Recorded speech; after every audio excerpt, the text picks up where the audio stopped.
Hello and welcome to Glenn's Small Engine in Greenville, Texas. In this video we're going to replace the starter rope on this Stihl MS251C. This starter is a little tricky. It's got that extra spring in there to take some of the jerk out of the rope there. We're going to take this top cover off.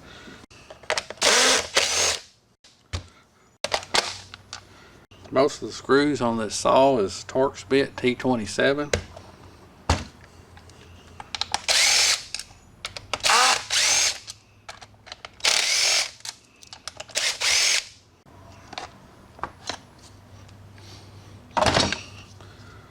First thing we're going to do is take this little retainer ring off this shaft here.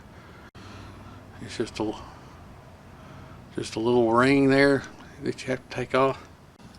But this first piece just comes up off there and it's got a little washer there. Just take that off and set that over to the side. And then this is the piece that we're really interested in. This looks like old school spool here with a rope coming through it and a knot. So we're just going to, we don't even have to take this spool out of here. Just leave it in there. Just pull this rope out from the inside, just like that, whatever's left of it. Now we're going to take our old rope. We're going to pull the old rope off the handle here, and we're going to use this for our length. I'm going to measure this to another piece of rope. Cut a piece of rope just a few inches longer than this one. Alright, we've got our new rope cut. I like to go ahead and heat the ends up a little bit and roll them. That way they won't come apart. Just heat the end of that rope like that and just roll it, and that's just going to keep the rope from coming apart. Okay, when you get ready to put your rope back in there, just move the pulley around to where it kind of lines up with this hole here, the hole where your knot goes, where the hole where the rope goes. Because if you take this rope and you just point it down in there, guess what? It comes right through there. It'll just almost feed itself through there. And then you go ahead and tie a knot in it, just about like that. Pull it back through there, and now your rope is attached. Okay, so now we want to wind it up, but before we wind it, let's go ahead and put our rope through our handle here. Put a couple of knots through it. That way we don't have to worry if we slip. We're not going to have to start all over.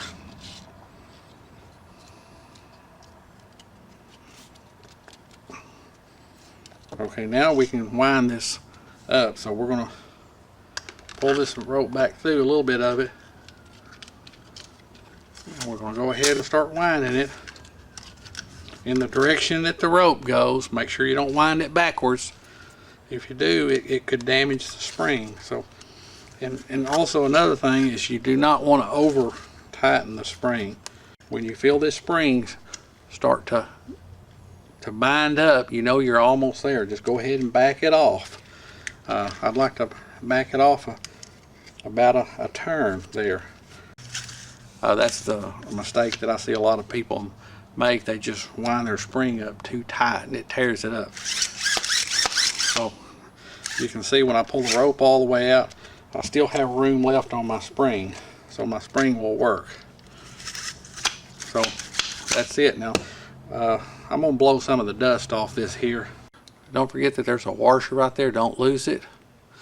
I like to put a dab of grease right inside here because there's some little needle bearings in there, and that grease will just help them work a little better. Okay, that inner spool just drops down on there. You may have to pull the starter out a little bit, work it around. Push that washer down on there, make sure it's all that way down. And then your snap ring, little snap ring, just set it back down on there. It just snaps in place there. I usually like to test it just to make sure that it did go in there all the way. Alright, see, that's all there is to it. We'll set this back on here. when you drop your starter on there, just pull it a few times just to make sure it lines up good.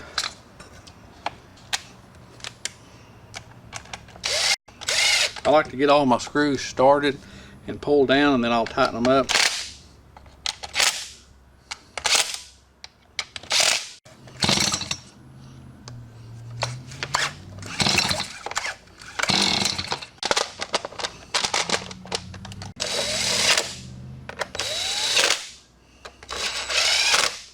Alrighty, and there we go.